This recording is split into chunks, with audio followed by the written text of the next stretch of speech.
안녕하세요. 저는 결혼 4년 차 맞벌이 부부로 살고 있는 30대 여성입니다. 남편은 IT 업계에서 일하는데 출장이 잦은 편이고 저는 온라인 쇼핑몰을 운영하고 있어요. 이 사연을 쓰는 지금도 손이 덜덜 떨리지만 반드시 기록으로 남겨야겠다는 생각이 들어 이렇게 글을 시작합니다. 저에게는 시누이, 그러니까 남편의 여동생이 있습니다. 저보다 3살 어리고 겉으로는 늘 웃으며 예의 바른 척하는데 묘하게 사람을 불편하게 만드는 스타일이에요. 처음엔 제가 예민한 줄 알았어요. 근데 결혼하고 나서 점점 이상한 행동들이 눈에 띄기 시작했어요. 예를 들어요. 우리 집에 올 때마다 제 옷장을 열어본다든지 화장대를 뒤적거린다든지. 언니는 이런 것도 써요. 이 옷 진짜 언니 거 맞아요? 이러면서 묘하게 기분 나쁘게 말하는 거예요. 한 번은 제가 없을 때 남편이 시누이를 데리고 우리 집에 들렀는데 그날 제 침대 위에 있던 속옷이 사라졌어요. 저는 단순히 세탁기에 넣었다고 착각했나 했는데 나중에 알고 보니 그건 시작에 불과했어요. 그러던 어느 날 남편이 일주일간 일본으로 출장을 가게 되었고 저는 아이도 없고 혼자 있는 게 오히려 편해서 이번 기회에 좀 쉬어야지 하고 있었어요. 그런데 이상하게 집에 혼자 있는데 누군가 시선을 보내는 느낌이 드는 거예요. 처음엔 그냥 신경성인가 보다 했는데 그날 밤 일이 터졌어요. 잠들기 전에 욕실에서 세수를 하고 나오는데 거실 불이 켜져 있었어요. 저는 분명 끄고 들어갔거든요. 순간 등골이 오싹했죠. 혹시 강도? 도둑? 핸드폰도 침대에 두고 와서 그대로 주방 칼을 들고 거실로 나왔어요. 근데 아무도 없더라고요. 그날은 너무 무서워서 전등 다 켜놓고 잤어요. 그리고 그 다음날 점심쯤 집 현관 앞에서 딸깍하는 소리가 들리더니 누군가 조심스럽게 문 손잡이를 돌리는 느낌이 드는 거예요. 저는 소리를 죽이고 눈을 들여다봤죠. 그 순간 정말 믿기지 않는 광경이 펼쳐졌어요. 시누이가 우리 집 열쇠로 문을 따고 들어오고 있었던 거예요. 전 너무 놀라서 문을 확 열어버렸어요. 시누이는 놀라면서도 태연하게 말했어요. 언니 있었어요? 언니가 외출했다길래 방 청소 좀 해주려고 들어온 건데 여러분, 이게 말이 됩니까? 남편도 없고 저한테 아무 연락도 없이 집에 들어오는 게요. 저는 단호하게 말했어요. 지금 이게 말이 된다고 생각해요? 왜 허락도 없이 남의 집 문을 따고 들어와요? 시누이는 뻔뻔하게 웃으며 말했어요. 아니, 언니랑 오빠 집이잖아요. 오빠가 전에 나 열쇠 주면서 혹시 몰라서 갖고 있으라 했어요. 저는 말이 안 나왔어요. 그래서 그날 저녁 바로 남편에게 연락했어요. 남편은 출장 중이라 바빴지만 상황을 듣더니 곧바로 말하더라고요. 그 열쇠? 내가 준 건 맞는데 걔가 그걸 쓸 줄은 몰랐지. 미안, 내가 말해볼게. 전 남편한테도 실망했어요. 말해볼게. 지금 이 상황이 말 한마디로 끝날 일이냐고요. 저는 그날 밤 결국 친구 집에서 자고 왔어요. 혼자 집에 있을 자신이 없었거든요. 그런데 더 충격적인 건 그 다음 날이었어요. 외출하고 집에 들어오는데 현관 안쪽에서 이상한 딸깍 소리가 또 들리는 거예요. 설마? 저는 문을 열자마자 핸드폰을 켜서 영상을 찍었어요. 그리고 마침내 제 눈으로 확인하게 됐어요. 시누이가 다시 우리 집에 들어와 있었고 거실 구석에 무언가를 설치하고 있었어요. 그건 바로 작은 몰래카메라였습니다. 그 순간 제 손에서 핸드폰이 덜덜 떨렸어요. 시누이는 몰래카메라를 설치하던 도중 제가 들어오자 깜짝 놀라더니 그제야 뭐라 말하더라고요. 언니, 아니 이거 그런 거 아니에요. 이거 그냥 CCTV 같은 거예요. 언니 혼자 있어서 혹시 위험할까봐 설치해 두려던 거예요. 저는 어이가 없었어요. 내가 요청한 적도 없고 설명도 들은 적도 없고 무엇보다 이건 몰래카메라잖아요. 누가 사람을 보호하려고 카메라를 숨겨서 설치해요? 전 그 자리에서 경찰에 바로 전화했어요. 시누이는 당황해서 말렸어요. 언니 미안해요. 장난이었어요. 오빠가 없으니까 언니 외로울까봐 농담 좀 하려고 그런데 더 이상은 못 참겠더라고요. 그 순간 제 안에 무언가가 딱 하고 끊어졌어요. 나는 지금까지 결혼 후 내 자리를 지키기 위해 참아왔어요. 시댁 식구들과 잘 지내려고 애썼고 심지어 시누이의 기묘한 행동도 넘겨보려고 했어요. 그런데 지금 이 사람이 우리 집 거실에 몰래카메라를 설치하고 있었다. 아무리 생각해도 이건 장난이 아니에요. 이건 명백한 범죄였어요. 경찰이 도착해서 상황을 설명하자 시누이는 울먹이며 말했어요. 오빠가 출장 간 사이 언니가 불안해 보여서 진짜 그 의도였어요. 절대 언니를 훔쳐보려거나 그런 거 아니에요.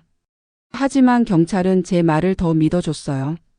제가 핸드폰으로 찍은 영상, 신우이가 설치하던 기기의 실물, 그리고 그 기기를 어디에 숨기려 했는지까지 모두 확인해줬어요. 경찰은 신우이를 일단 경범죄 처리 대상으로 조사에 착수했고 일단 훈방 처리를 하겠다고 했어요. 하지만 저는 단호하게 말했어요. 그냥 넘어가지 않겠습니다. 영상이 어디로 갔는지도 확인해야 하고 저장 장치가 있다면 그 안에 제 얼굴, 제 방, 제 일상이 담긴 영상이 있을 수도 있어요. 이건 단순한 실수가 아니에요. 명백한 사생활 침해예요. 경찰도 제 말을 듣고 기기를 회수해가면서 디지털 포렌식 분석을 의뢰하겠다고 했어요. 그 이후 남편에게 전화를 했죠. 남편은 처음엔 믿지 못하겠다는 반응이었어요. 우리 누나가 왜 그런 짓을 해? 설마 진짜 몰카를 설치했다고? 그래서 저는 경찰이 기기 가져간 것도 영상 증거도 다 있다고 설명했어요. 남편은 말이 없더니 결국 한숨 쉬며 말했어요. 미안해, 내가 그 열쇠 줬던 것도 지금 너무 후회돼. 근데 제발 누나랑 싸우진 말아줘. 우리 가족이잖아. 그 말에 저는 더 이상 아무 말도 하고 싶지 않았어요. 가족? 가족이라는 이름으로 내 삶에 들어와 나를 감시하고 침해하고 해를 끼치려 한 사람을 어떻게 그냥 가족이라고 넘겨요. 저는 그날 밤 정식으로 경찰서에 진술서를 작성했습니다. 그리고 변호사를 찾아가 자문을 받았죠. 몰래카메라 설치, 주거침입, 사생활 침해 모두 형사처벌 대상이고 충분히 처벌 가능성이 높다고 하셨어요. 저는 고소를 결심했습니다. 신우이는 저에게 몇 번 연락을 시도했어요.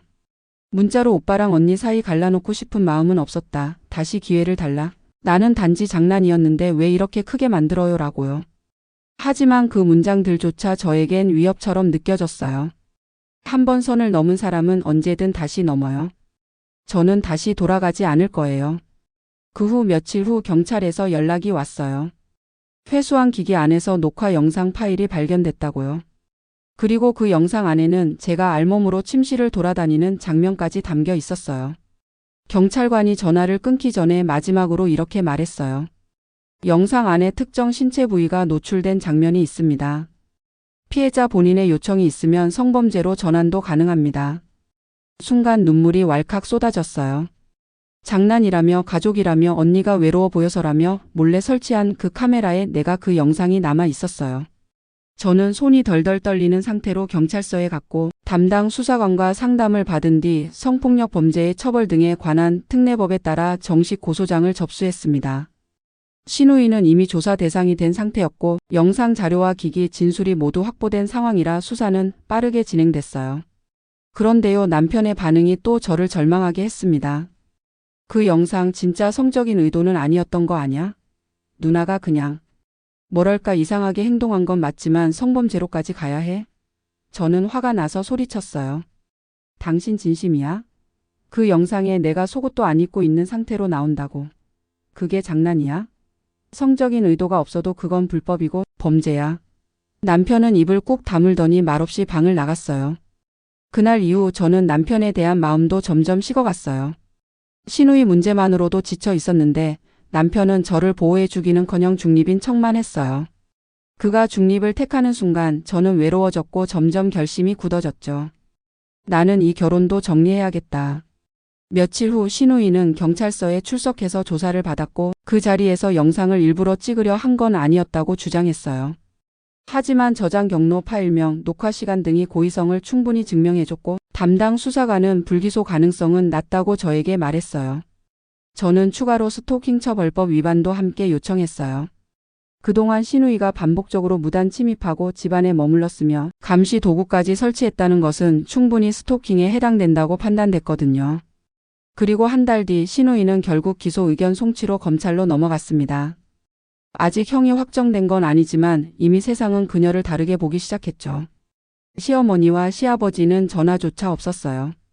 오히려 친척 중 몇몇이 가족 간에 그 정도는 이해하고 넘기면 안 되냐며 연락해왔고 저는 단호하게 말했어요. 누구든 간에 내 신체를 몰래 촬영한 건 용서할 수 없습니다. 그게 친동생이라도 딸이라도 형제라도요. 그 후 저는 아이 없는 상태에서 이혼 소장을 준비하기 시작했고 남편에게는 직접 말했습니다. 나는 더 이상 당신과 함께 살 수 없어. 당신은 아무것도 하지 않았고 그게 내가 당신을 떠나는 이유야. 남편은 그제야 울먹이며 말했어요. 미안해. 나도 혼란스러웠어. 근데 내가 당한 일이 이렇게 큰 줄 몰랐어. 저는 고개를 저었어요. 그렇게 말할 때 이미 늦었어. 나는 그 영상 속에서 내 몸을 본 순간 이 결혼도 끝났다고 느꼈어. 결국 저희는 협의 이혼 절차에 들어갔고 지금은 조용히 법적 과정이 진행 중입니다. 신우이 사건은 현재 검찰에서 공판 준비 중이고 저는 피해자 보호 신청까지 해둔 상태예요. 심리적 불안과 불면증으로 정신과 상담도 받고 있고 치료비는 신우이에게 민사 청구할 예정입니다. 많은 분들이 말해요. 그래도 가족인데 너무 한 거 아니냐고. 그런데 저는 말하고 싶어요. 범죄자는 가족일 수 없습니다. 이 모든 일이 있고 나서야 비로소 저는 스스로를 조금씩 위로할 수 있었어요. 그동안 얼마나 무방비로 살아왔는지, 얼마나 가족이니까라는 말에 나 자신을 방치했는지 깨달았거든요. 지금도 자다가 깜짝깜짝 놀라는 날이 있어요. 문이 열리는 소리만 들어도 가슴이 덜컥 내려앉고 욕실 거울을 볼 때마다 누군가 보고 있을까 두려울 때도 있죠. 하지만 저는 견디고 있어요. 이겨내고 있어요. 변호사님 말로는 신우이에게 적용된 제목이 하나도 가볍지 않다고 했어요. 주거침 입제, 불법 촬영물 소지 및 설치, 스토킹 처벌법 위반까지. 만약 영상이 유포되거나 전송된 정황이 있었다면 성폭력 처벌법 제14조 카메라 등 이용 촬영 중 유포 목적 항목까지 적용될 수 있었대요. 다행히 영상을 전송하거나 복사한 흔적은 없었고 기기 안에만 저장돼 있던 상태라 중형까지는 피했지만 집행유예 없이 실형도 충분히 가능하다고 하셨어요. 그 얘기를 듣고 처음으로 조금이나마 숨을 쉴 수 있었어요. 이제 더 이상 그녀가 나를 노려보는 시선 속에 살지 않아도 된다는 걸 느꼈거든요. 이혼 소송도 원만하게 마무리됐어요. 남편은 끝까지 저를 말리려 했지만 제가 너무 단호했고 모든 증거와 과정이 명확했기에 받아들일 수밖에 없었죠. 이혼 후 저는 새로운 집으로 이사했고 집 안 곳곳을 스마트 도어락, CCTV, 비상 알림 기능이 있는 기기로 채워 넣었어요. 그리고 가장 중요한 변화가 있었어요. 저는 이 사건 이후로 성범죄 피해자 보호단체의 후원과 상담, 봉사를 시작하게 됐어요. 누군가의 이야기를 들어주고 당신은 혼자가 아니에요 라고 말해주는 것만으로도 큰 힘이 된다는 걸 알게 됐죠. 신우이는 아직 재판 중이에요. 공판은 비공개로 진행되고 있지만 제 진술과 증거는 확실하기 때문에 유죄가 나올 가능성이 높다고 합니다. 저는 그녀가 감옥에 가는 걸 원하진 않아요. 다만 그녀가 이번 일을 통해 절대 다시는 어떤 타인의 일상에 무단으로 침입하지 않길 바랄 뿐입니다. 누군가를 집요하게 쳐다보며 조용히 침범하는 행동이 얼마나 큰 죄인지 인생을 송두리째 흔들 수 있는 일인지 뼛속까지 느끼길 바랍니다. 그리고 남편. 아직도 가끔 문자가 와요. 요즘 잘 지내? 아이들은 잘 있어? 그런 식으로요. 전 답하지 않아요. 아이도 없고 저는 더 이상 그 사람과 연결되어 있지 않아요. 그는 중립을 택했고 그 중립은 결국 가해자의 편이었어요. 사람은 위기 상황에서 진짜가 드러나요. 저는 그날 밤 몰카가 설치된 우리 거실에서 그걸 깨달았어요. 그리고 지금 저는 그 선택이 후회되지 않아요. 누군가에게 이런 일이 벌어졌다면 부디 기억해 주세요. 가족이라는 이유로 참을 필요 없고 상대가 여자든 남자든 형제든 친구든 불법은 불법입니다. 당신의 몸과 공간과 일상은 당신의 것이에요. 그걸 지키는 건 절대 이기적인 게 아니에요. 오히려 너무 늦기 전에 일어서야 해요. 저는 늦지 않게 행동했고 그래서 이렇게 다시 숨쉬고 있어요. 여자 마지막으로 이 사연을 통해 단 한 명이라도 비슷한 상황에서 용기를 낼 수 있다면 저는 그것만으로도 감사해요. 세상은 아직 안전하지 않지만 우리 자신만큼은 우리가 지킬 수 있다는 걸 잊지 말아주세요.